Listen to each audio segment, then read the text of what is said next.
안녕하세요, 여러분. 오늘은 여러분과 온라인과 오프라인이 이제 현장과 온라인이 따로 해서 이렇게 만나 뵙게 되었습니다. 궁금하시죠? 현장에서 무슨 얘기할지. 하지만 현장에 있는 사람은 온라인에서 뭔 얘기할지 궁금할 수도 있어요. 어찌됐건 반갑고요. 저희 화가 난다라는 시리즈의 오늘이 이제 이제 마지막 시간인데요. 저희 계속해서 예레미야의 이야기를 가지고 화가 나는 상황들에 대해서 이야기를 나누고 있습니다. 그래서 오늘 같이 볼 예레미야의 이야기는 예레미야 6장입니다. 예레미야 6장 8절부터 15절인데요. 제가 읽어드릴게요. 예루살렘아, 이 책망의 말씀을 들어라. 그렇지 않으면 내가 너를 버리고 네 땅을 황무지로 만들어 그 땅에 아무도 살지 못하게 할 것이다. 만군의 여호와께서 이렇게 말씀하셨다. 너희의 원수들이 포도나무에서 마지막 포도를 거두어들이듯 살아남은 이스라엘 백성을 찾아낼 것이다. 그러니 너는 아직 시간이 있을 때에 포도를 거두어들이는 사람처럼 가지마다 다시 한번 잘 살펴보아라. 내가 누구에게 말하겠습니까? 누구를 향해 경고하겠습니까? 누가 내 말에 귀 기울이겠습니까? 이스라엘 백성은 귀를 막고 있어 내 경고를 듣지 못합니다. 그들은 여호와의 말씀을 비웃으면서 그 말씀에 귀 기울이기를 싫어합니다. 내게 여호와의 분노가 가득하니 더 이상 품고 있을 수만은 없습니다. 그러면 나의 분노를 길거리에서 놀고 있는 아이들과 모여있는 젊은이들에게 쏟아라. 남편과 그 아내가 나의 분노 가운데 사로잡힐 것이며 장로들과 늙은이들도 사로잡힐 것이다. 그들의 집은 남들에게 넘어갈 것이며 그들의 밭과 아내도 함께 넘어갈 것이다. 내가 손을 들어 이 땅에 사는 사람들에게 벌을 내릴 것이다. 나 여호와의 말이다. 작은 사람에서부터 큰 사람에 이르기까지 누구나 돈에 욕심내고 있다. 예언자와 제사장들까지 모두 거짓말을 하고 있다. 내 백성이 큰 상처를 입었는데도 그들은 아무렇지도 않게 여긴다. 평화가 없는데도 평화하고 말한다. 그들은 역겨운 짓을 하고도 부끄러울 줄 모른다. 수치를 알지도 못하고 얼굴을 붉힐 줄도 모른다. 그러므로 그들은 쓰러질 것이다. 내가 그들에게 벌을 내릴 때에 그들은 멸망할 것이다. 나 여호와의 말이다. 제가 얼마 전에 재미난 얘기 하나 들었는데요. 여러분한테 그 얘기부터 먼저 말씀드릴게요. 엄마들이 보는 아들의 5등급이 있다고 합니다. 5등급이요. 그러니까 뭐 좋은 등급, 나쁜 등급 그런 거 있는 것처럼 소고기처럼 말이죠. 가장 1등급의 아들은 공부도 잘하고 말도 잘 듣는 아들이고요. 1등급. 그다음에 2등급은 뭐냐? 공부는 못하는데 말은 잘 듣는 아들. 3등급은요? 공부는 잘하는데 말은 안 듣는 아들이고요. 그럼 4등급 뭔지 아시겠죠? 공부도 못하고 말도 잘 안 듣는 그런 아들. 그럼 궁금하실 거예요. 아니, 나올 거 다 나온 것 같은데 5등급은 뭡니까? 5등급은요, 여러분? 그 인간을 너무 닮은 아들.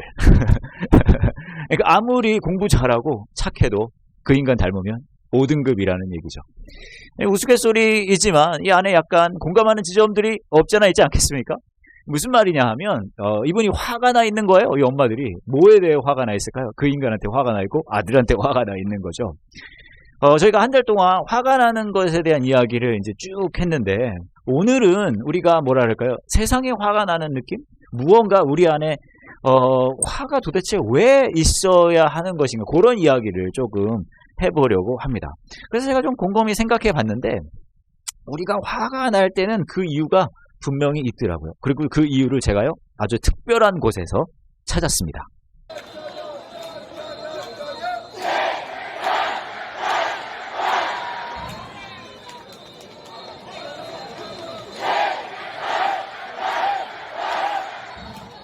안녕하세요. 저는 오늘은 야구장에 또 나와서 여러분과 만나고 있습니다. 오늘은 특별히 뭐라 그럴까요? 저희 딸에게 한화 이글스 유니폼을 사주는 날입니다. 보세요. 우리 좋아해요. 그런데 지금 스코어가 1대1이고 7회인데 엄청 시끄럽습니다. 저기 혹시 보이시나요? 저기? 신났어. 왜냐하면 1대0으로 지고 있다가 지금 동점을 만들었거든요. 근데 저분들이 막 신나서 확 하는데 웃기는 게 여러분 아시죠? 한화 이글스가 꼴찌팀이라는 거. 그런데도 저렇게 좋아해요. 그런데 저도 이렇게 나와서 응원을 하고 있습니다. 근데 꼴찌 할 때 보면 화딱지 나거든요. 잘 못할 때도 승질 나고. 그런데 이렇게 나와서 땀 흘려가면서 이렇게 응원하는 거. 좀 화가 나는 이유는 그저 못해서 그냥 성질이 나서 그냥 상황이 안 좋아서만은 아닌 것 같습니다. 뭔가 애착하기 때문에 화를 낼 수도 있지 않나, 그런 거죠.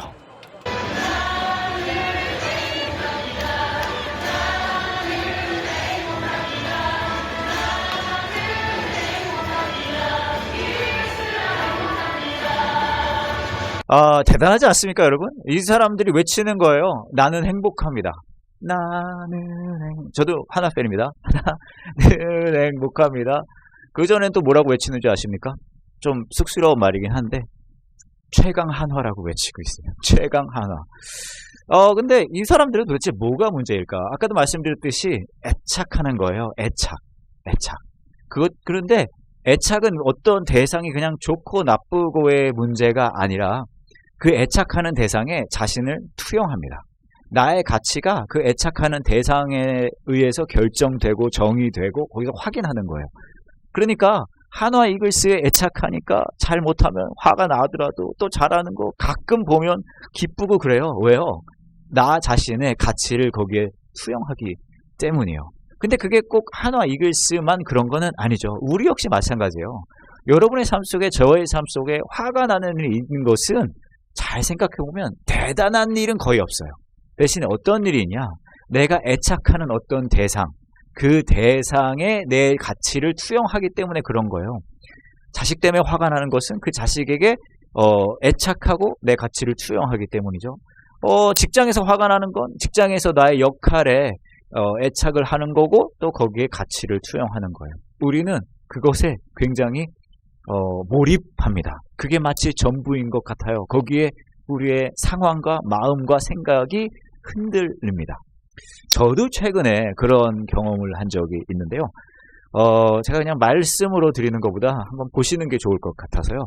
제가 어떤 경험을 했는지 먼저 한번 보여드리겠습니다. 저한테 뭐라고 해주실까요?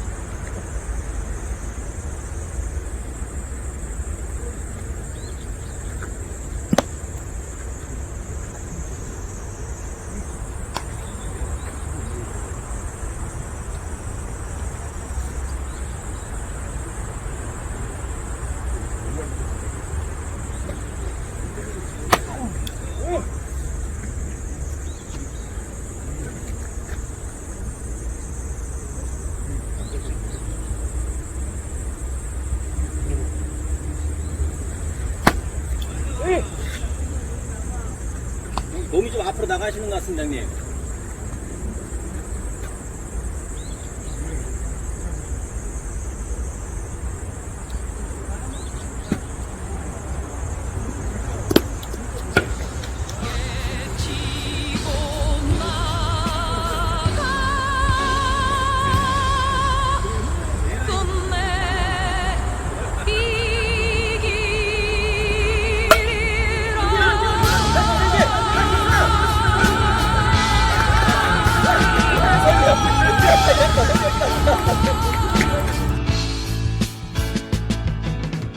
여러분 궁금하실 거예요. 도대체 이게 무슨 영상이지? 아마 눈치채신 분들은 많이 채셨을 텐데 방금 보신 영상이 제가 지금 이 유니폼 입고 있죠. 제가 속한 사회인 야구팀에서 제가 안타를 치는 장면입니다. 그럼 여러분 생각하실 거예요. 이거 뭐 이런 걸 자랑하냐. 대단하게 친 안타도 아닌데. 근데 여러분 대단하게 친 안타예요. 왜냐하면 제가 2022년 이번 시즌의 첫 안타입니다. 무려 7월 3일 날 나왔어요. 여러분 생각하실 거예요. 7월 3일이면은 한참 지난 거 아니냐. 시즌이 시작하고 난 맞습니다. 사회인 야구는 한 2월 중순이나 말이면 시작하니까요. 거의 한 5개월 만에 첫 안타를 쳤어요.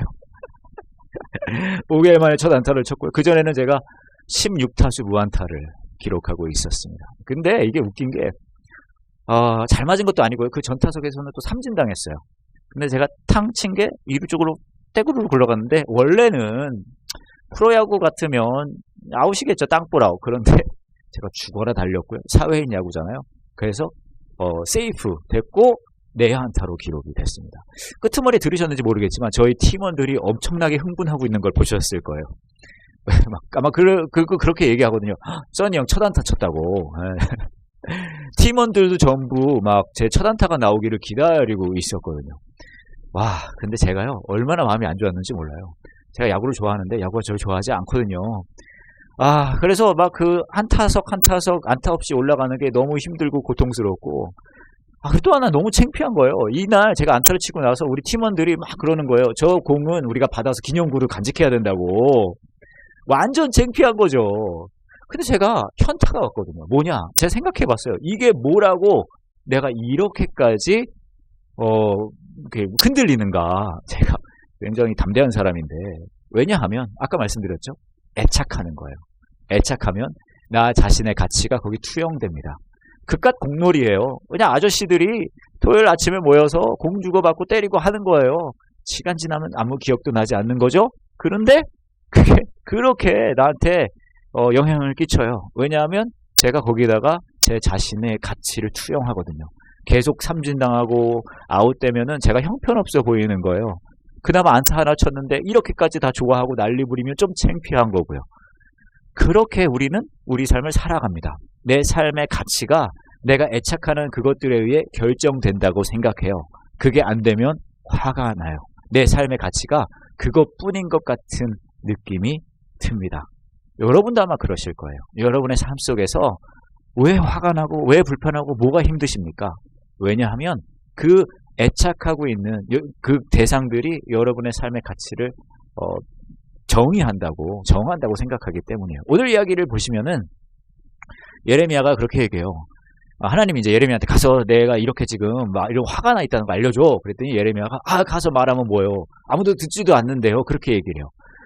그럼 왜 이 사람들이 듣지 않는가? 이런 이야기를 하고 있거든요. 13절입니다.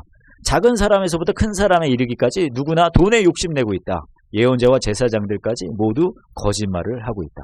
하나님이 이야기를 아무리 해도 돈에 욕심이 나니까 듣지 않는다는 거예요. 돈에 욕심이 나다는 건 무슨 말입니까? 생계에 대한 걱정, 그리고 먹고 사는 거 염려할 수도 있지 않습니까? 그렇게 얘기하실 수 있어요. 맞아요. 근데 이 돈에 대한 걱정은 어쩌면 하나를 대변하는 거거든요. 뭘요? 우리가 애착하고 있는 대상, 나의 가치를 정하고 있는 것 같은 대상 말이죠.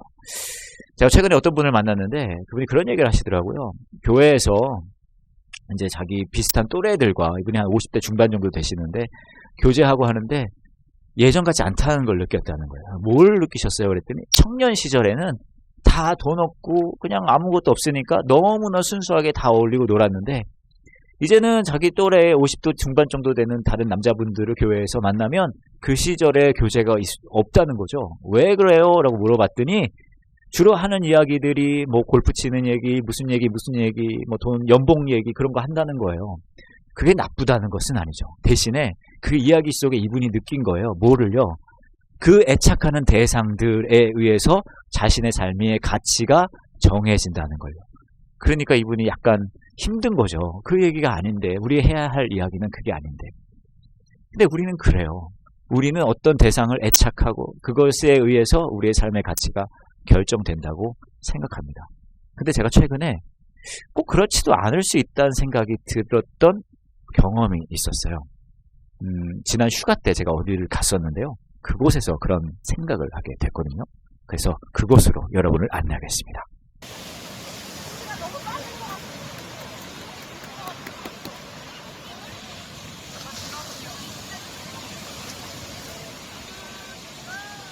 저는 동해안의 금진해변에 지금 나와 있습니다. 지금 여기 왔더니 여기에 서핑하는 전문 해변인가 봐요. 서핑하는 분들이 진짜 많으시고, 그리고 저도 저희 딸들을 오늘 서핑 체험을 시키려고 사실은 여기에 왔고요. 저 뒤에 지금 저희 딸 둘이 지금 기본을 외우고 있습니다. 근데 저희가 이렇게 생각해 봤거든요. 오늘 아이들을 서핑을 맡기면서 무슨 생각을 했냐? 왜 나는 하고 싶지 않을까? 그 생각을 했죠. 왜냐하면 여기까지 와서 딸들을 서핑을 넣으면 아마 여러분도 비슷하게 생각할 수 있을 텐데, 나도 한번 체험해 볼 수 있지 않을까. 그런데 그게 몸이 땡기지가 않더라고요.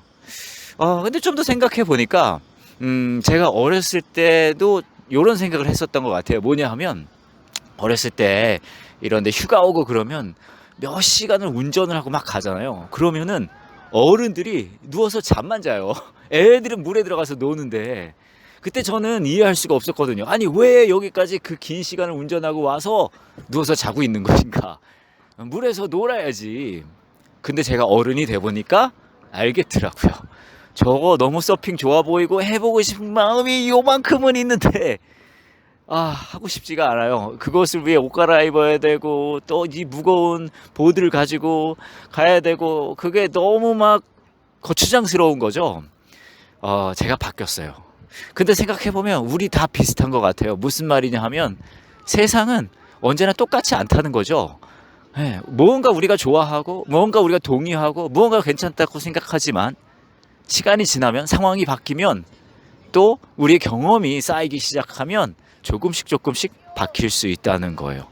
그렇다면 화가 난다는 것, 내 마음이 불편하다는 것, 그것은 절대로 객관적이기가 쉽지 않다는 거죠. 그렇다면 여기에 생각해 볼 게 무엇이 있을까요? 와, 나이스, 나이스.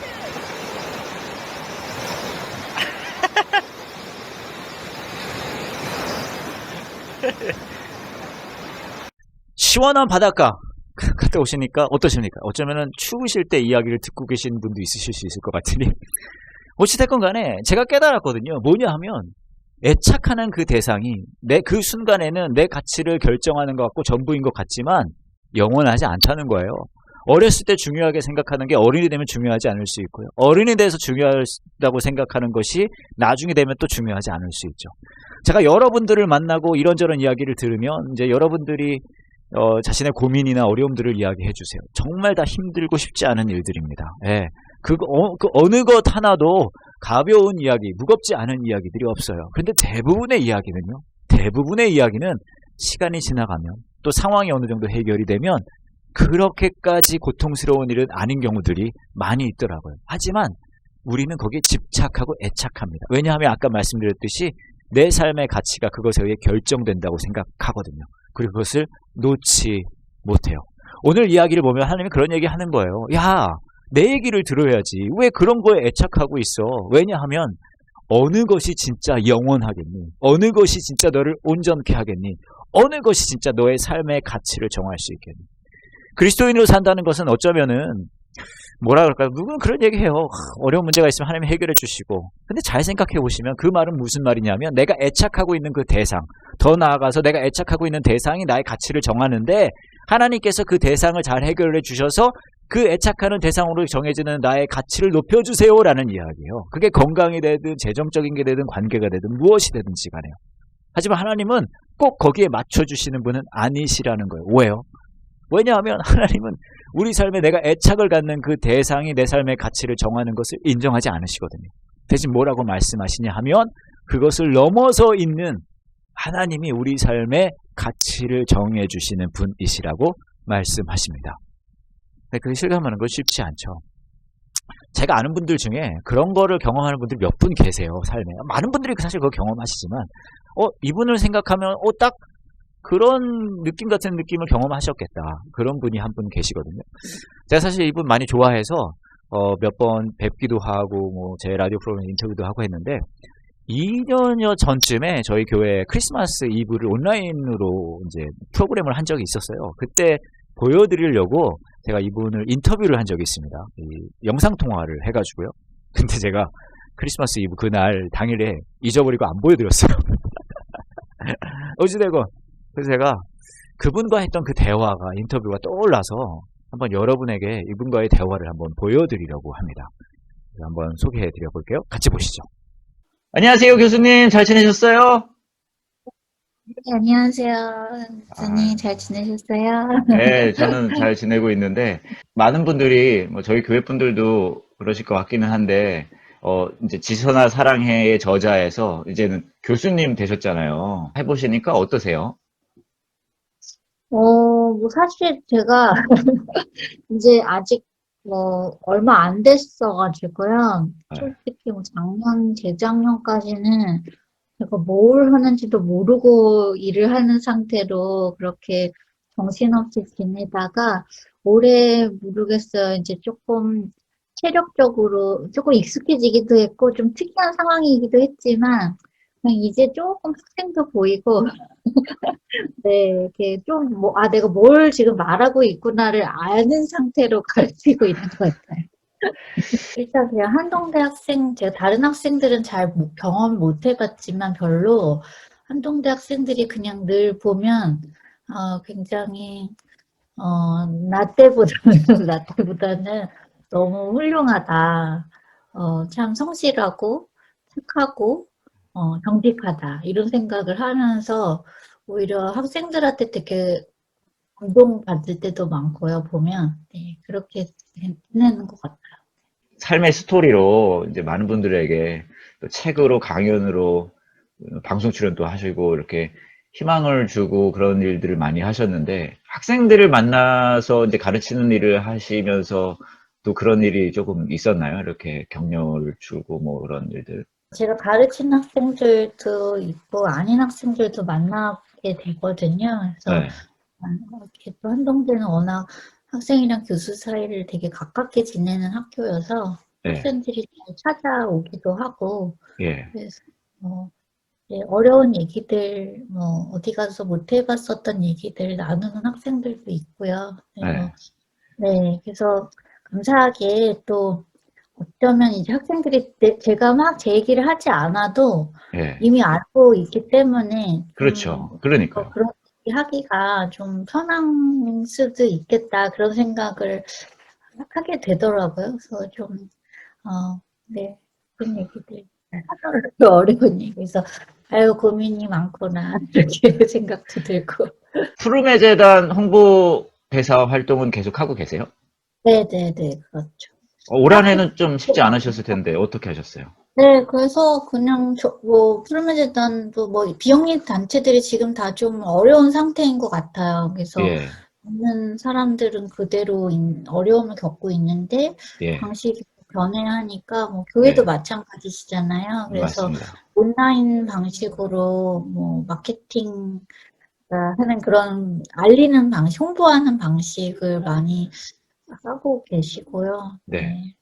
푸르메 재단 모르시는 분들도 있을 수 있으니까 소개 잠깐만 해주실 네. 수 있으세요? 네. 네, 푸르메 재단은 2005년에 시작을 했고요. 처음에 시작은 이제 장애를 가진 어린 아이들을 돕는 재단으로 시작을 했어요. 재활병원을 짓고자 시작을 했고요. 예. 그래서 이제 재활병원이라는 게 돈이 안 되는 경영을 하면 할수록 운영을 하면 할수록 돈이 안 되는 구조일 수밖에 없고요. 이렇게 치료라는 것이 그래서 큰 병원들에서 하려고 하지 않고 특히나 어린이 재활병원은 더더욱이 하기 어려운 구조인 거예요. 그래서 그 병원은 이제 민간에서 이제 비영리 단체가 한번 지어보자 하고 시작을 해서 무려 11년이 걸려서 네 이제 또 국가에서 땅을 주시고 또 민간에서 한 10,000명의 시민이 후원하시고 기업이 후원하셔서 마포구에 첫 병원을 지었고요. 그게 이제 좋은 모델이 돼서 국가가 이제 그것을 공공에서 다시 이제 권역별로 짓겠다 해서 병원 지금 지어가고 있어요. 그리고 이제 그 다음 순서로 지금 제가 하나 푸르메 재단 자랑하고 싶은 게 지금 이제 발달장애인들이 학교 졸업하고 나서 그 다음에 직업을 갖는 일이 굉장히 어려운 일이거든요. 그래서 발달장애인들 위해서 새로운 직업의 직업을 갖는 일에 대한 그 제안으로 스마트팜을 짓고 있어요. 스마트팜이요. 네네. 이거 그거 동물농장 같은 건가요? 동물농장, 식물농장인데요. 네, 식물농장인데 이게 농사가 쉬운 일이 아니잖아요. 그렇죠. 근데 스마트팜을 통해서 이제 여러 가지 농사의 어려운 일들이 이런 테크놀로지를 이용해서 농사를 짓기 때문에 훨씬 이제 수확량도 많아지고 그러다 보니 적은 그러니까 에너지를 들이고 더 많은 수확물을 얻어서 그래서 이 발달장애인들이 거기서 일하고요. 제대로 된 월급을 받을 수 있는 구조를 갖추는 그런 진짜 농업이네요. 네네네 농업을 저는 스마트팜이라 그래서 무슨 온라인에 뭐 네네 아니에요 게임이 아니에요. 그래서 게임 같은 거를 생각했는데 진짜 농사를 짓는데 그게 이제 현대 IT 쪽 뭐 발달된 그걸로 더 적은 인력이 더 생산적으로 할 수 있고 그리고 발달장애 가지신 분들이 하실 수 있다.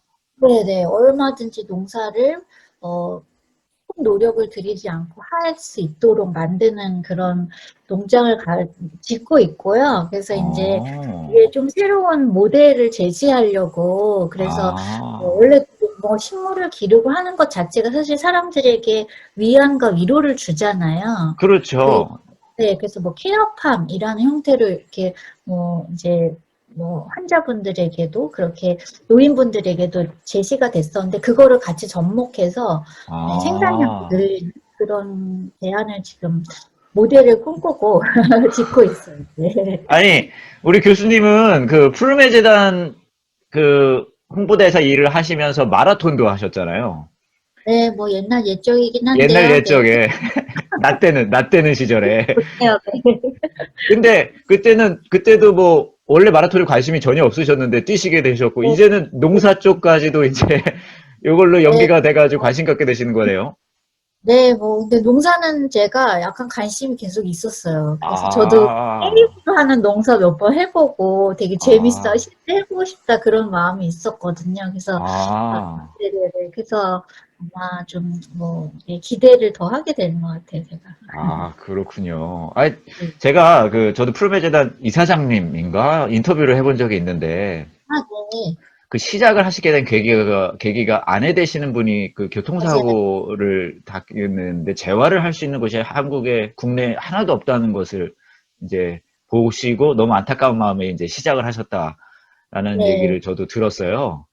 근데 네. 이제 우리 교수님도 정말 삶의 큰 터닝 포인트가 어쩌면 그 비슷한 상황이셨기 네. 때문에 또 정말로 태어날 때부터 장애를 가지신 분들도 분명히 계시겠지만 물론 그분들도 마찬가지긴 한데 전혀 예상하지 못했던 생각하지 못했던 상황이 갑작스럽게 확 오시는 분들이 어떻게 살아야 되나라는 것을 고민할 때 이제 그것을 네. 돕는 과정인 거잖아요. 병원도 그렇고 요것도 그렇고.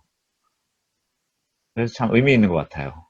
네, 맞아요. 그래서, 이게, 뭐, 사회복지를 제가 전공해서 지금 하는 건데, 예. 보면, 하나님이 왜 이렇게 이웃을 사랑하라고 하셨는지 좀 약간 알 것 같은, 정말 사실은 뭐, 저도 비슷한 경험을 하게 돼서, 아, 저 사람도 이런 어려움이 있겠구나 하는 마음을 가지고 일을 시작하게 됐지만, 사실은 완벽한 타인이잖아요. 그렇죠.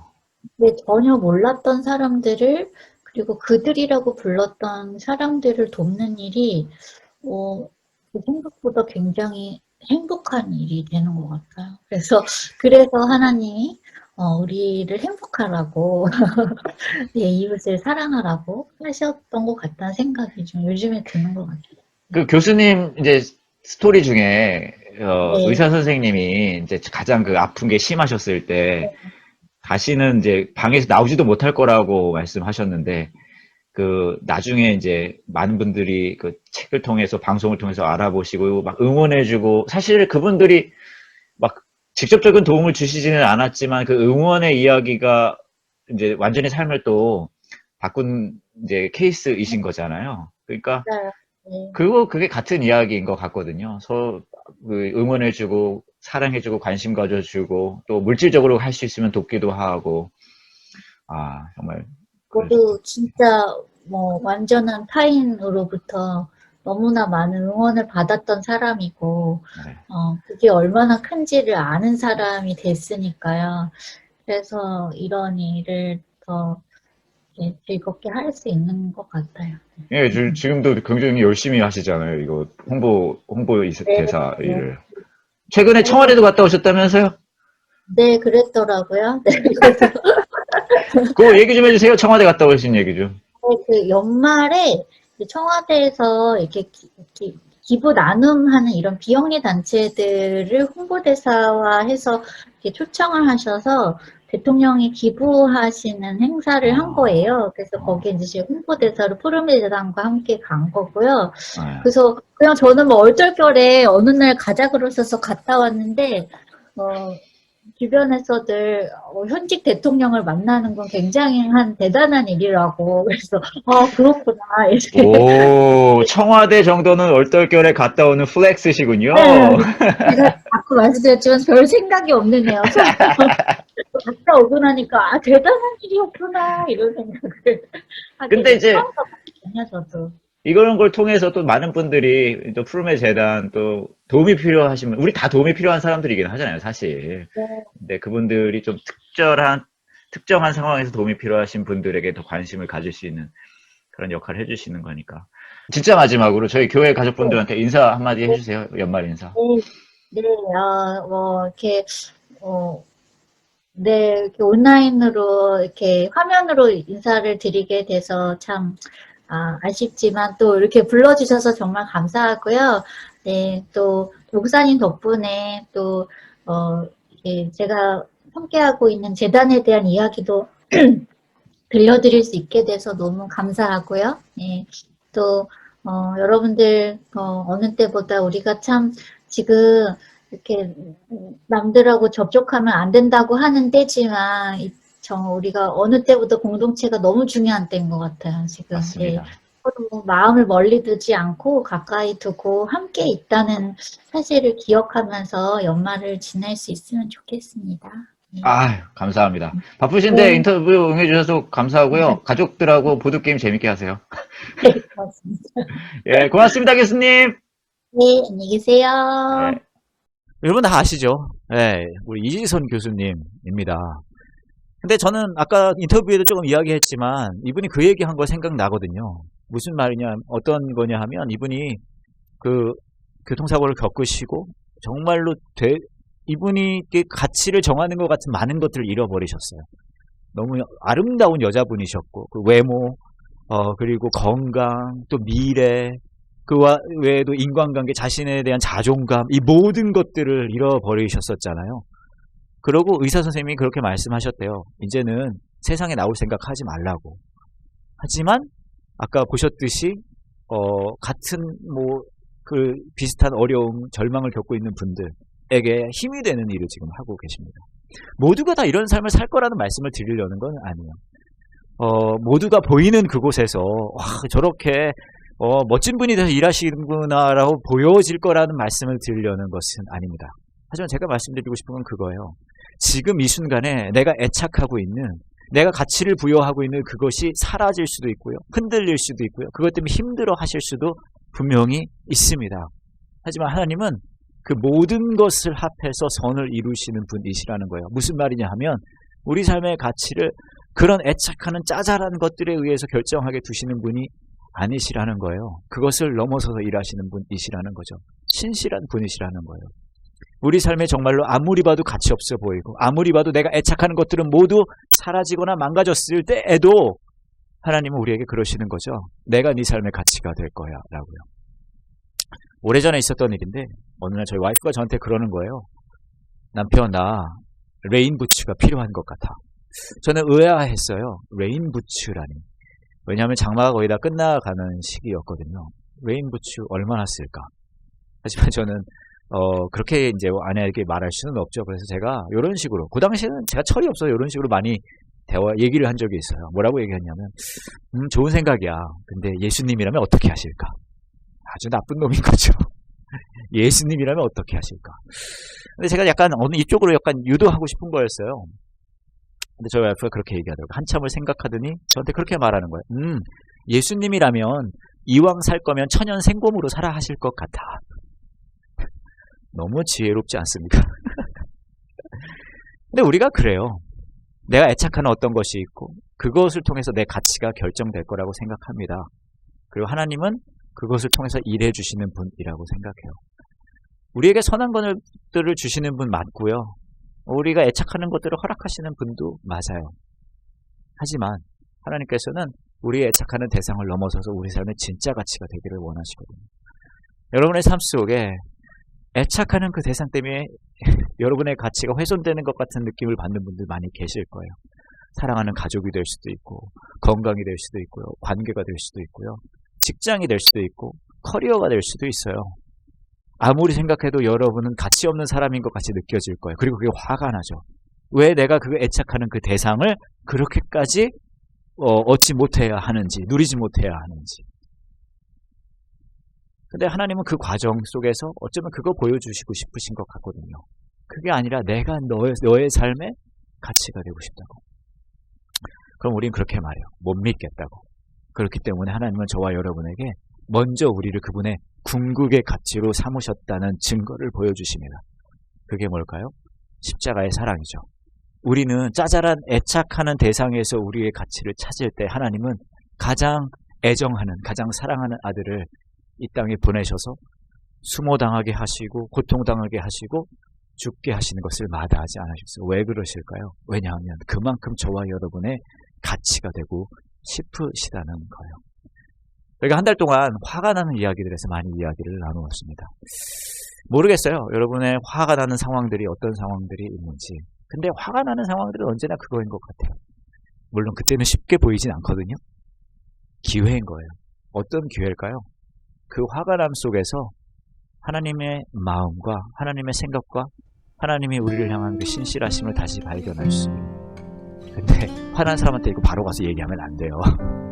더 화나거든요. 근데 그러신 것 같아요. 솔직하게 있는 모습 그대로, 화난 마음 그대로 애착하는 거 붙들고 오라고요. 그리고 그렇게 말씀하시겠죠. 그러면 내가 너를 놓지 않는다는 거를, 내가 너를 그만큼 애착한다는 거를, 내가 너를 그만큼 가치 있게 여긴다는 것을 보여주고 싶어. 내가 너의 하나님 된다는 것을 알게 해주시고, 그 하나님을 놓치지 않고 누릴 수 있는 저와 여러분 되기를 원합니다. 이 시간 잠깐 같이 기도할게요. 이 시간 같이 기도하실 때 여러분의 삶을 지금 여러분의 마음을 불편하고 있는 것이 있다면 무엇이 있습니까? 한번 생각해 보셨으면 좋겠어요. 그냥 화가 나는 사람은 없어요. 아마도 아까 말씀드렸듯이 어떤 애착하는 대상이 있을 거예요. 알아요. 여러분에게 소중한 것들인 것. 가족이 될 수도 있고 건강이 될 수도 있고 재정이 될 수도 있고 아마 그렇게 생각하실 거예요. 이 정도도 내가 누리지 못합니까? 이거는 제가 많이 요구하는 게 아닌데요. 알아요. 그 화나는 마음을, 그 애착하는 마음을, 그 실망하는 마음을 하나님 앞에 그대로 내어두었으면 좋겠어요. 하나님 제가 화가 나 있어요. 하나님 이거 저 이거 뺏어가시려고 그러잖아요. 하나님 제가 이거 못 누리게 하시자 허락하지 않으셨잖아요. 그렇게 여러분의 마음을 하나님 앞에 내어놓을 때 하나님께서는 저와 여러분의 마음을 그렇게 말씀하실 것 같아요. 그 아픈 마음, 그 슬픈 마음 내가 알아. 하지만 그 상황 중에 나는 너의 하나님이 되고 싶어. 네가 가장 가치 있게 여기는 존재가 되고 싶어. 왜냐하면 나한테는 네가 가장 가치 있는 대상이었거든. 하고 십자가의 사랑을 또 보여주시겠죠. 이 시간에 여러분의 마음이 있는 모습, 날것의 모습으로 하나님께 내어지고 또 우리를 향한 그 하나님의 날것의 십자가의 사랑을 누릴 수 있는 이 시간 되기를 원합니다. 같이 잠깐 기도할게요.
함께 같이 기도할게요. 하나님, 저희가 때로는 화가 많이 나요. 마음이 불편하고 힘들고 두려울 때도 있고요. 하지만 그럴 때마다 잘 생각해보면 우리 삶에 애착을 가지고 있는 어떤 대상들이 있는 것 같아요. 그러니까 하나님의 마음이 보이지 않고 들리지 않는 거겠죠. 예레미야의 이야기 그대로 말이죠. 하지만 하나님은 우리가 화난 모습 그대로, 애착하는 모습 그대로, 애착하는 것 때문에 실망하는 모습 그대로 오라고 말씀하십니다. 저희 그렇게 하나님께 달려갈 수 있게 도와주세요. 그리고 내가 애착하는 대상이 나의 삶의 가치를 정하는 것 같은 우리의 마음, 그 처참한 마음 속에서도 끝까지 우리를 궁극의 가치로 삼아주신 그 십자가의 사랑, 저희 놓치지 않고 누릴 수 있게 도와주세요. 오늘 이 영상으로 함께 하시는 분들 중에 마음이 무너지고 힘들어 하시는 분들 있으실 수 있을 것 같아요. 그 마음을 하나님께서 만져주시고 이 세상 그 어떤 것도 위로할 수 없는, 회복할 수 없는 그 마음을 하나님의 그 놀라우신 십자가의 은혜와 사랑, 그 보혈의 능력으로 회복시켜 주시기를 원합니다. 그렇게 우리 있는 모습 그대로 하나님께 날것의 모습으로 달려갈게요. 그 하나님의 우리를 향한 그 날것의 사랑 누릴 수 있게 도와주세요. 감사합니다. 예수님의 이름으로 기도합니다. 아멘.